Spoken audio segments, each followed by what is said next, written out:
Les pensées du cœur de l'homme sont comme des eaux profondes, mais la personne qui a du discernement les remonte à la surface.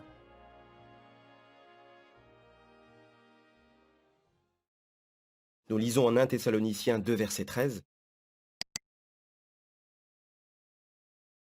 C'est pourquoi aussi nous remercions Dieu constamment, parce que quand vous avez reçu la parole de Dieu que nous vous annoncions, vous l'avez acceptée, non comme la parole des hommes, mais comme ce qu'elle est réellement, la parole de Dieu, qui agit bel et bien en vous, les croyants.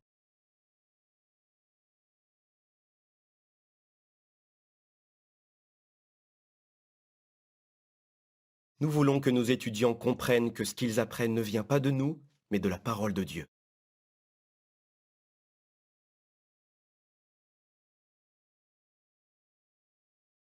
Comment atteindre cet objectif? Encourage ton étudiant à s'exprimer sur ce qu'il apprend. Demande-lui de t'expliquer comment il comprend certains versets, plutôt que de tous les expliquer toi-même. Aide-le à voir comment il peut personnellement appliquer les conseils de la parole de Dieu. Pose-lui des questions qui l'amèneront à dire ce qu'il pense et ressent au sujet des versets que vous examinez. Par exemple, demande-lui: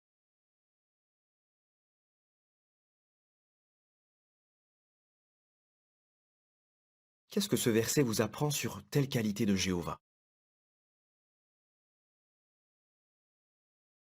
Comment cette vérité biblique peut-elle vous être utile? Ou que pensez-vous de ce que vous venez d'apprendre?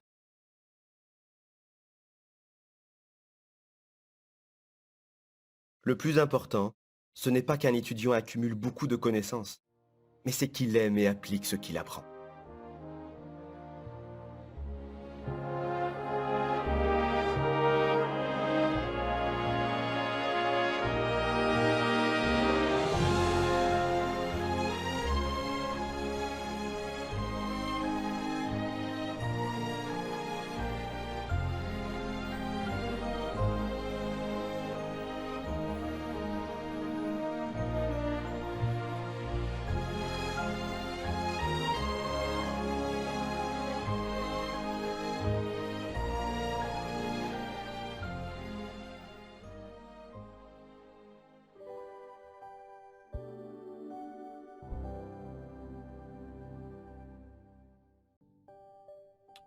En accord avec 1 Thessaloniciens 2, verset 13, que voulons-nous aider un étudiant à comprendre?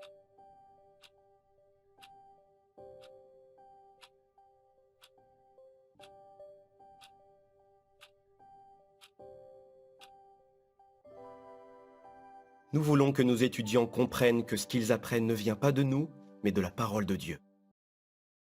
Comment atteindre cet objectif? Encourage ton étudiant à s'exprimer sur ce qu'il apprend.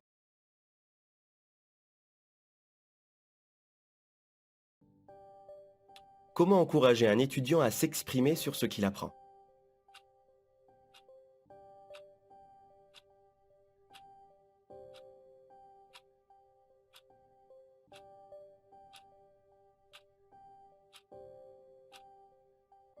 Aide-le à voir comment il peut personnellement appliquer les conseils de la parole de Dieu. Pose-lui des questions qui l'amèneront à dire ce qu'il pense et ressent au sujet des versets que vous examinez.